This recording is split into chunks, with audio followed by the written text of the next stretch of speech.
Pemirsa, Panitia Masjid Agung Sultan Jempa dan warga Dusun Komplek Masjid Kota Juang Biren melaksanakan kegiatan sosial berupa donor darah di halaman masjid setempat.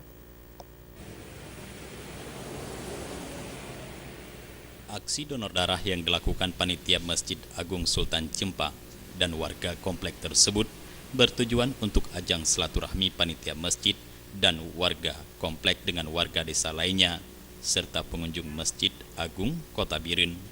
Kegiatan sosial tersebut sengaja dilakukan di halaman Masjid Agung Sultan Jempa untuk mendapatkan perhatian banyak orang, sehingga banyak warga yang ingin mendonorkan darahnya untuk membantu warga yang membutuhkan.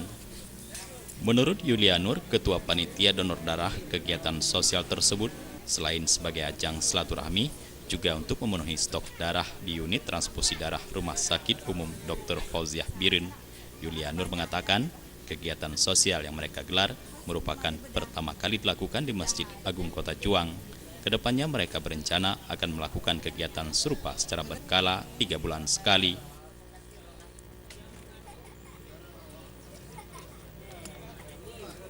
Ini donor darah dalam acara Pemuda Bangkit Bersama Masyarakat, setetes darah untuk berguna bagi masyarakat. Untuk saat ini sekitar lebih kurang sekitar 40 kantong. Target kita 180 kantong. Dari Biren, kontributor Aceh TV melaporkan.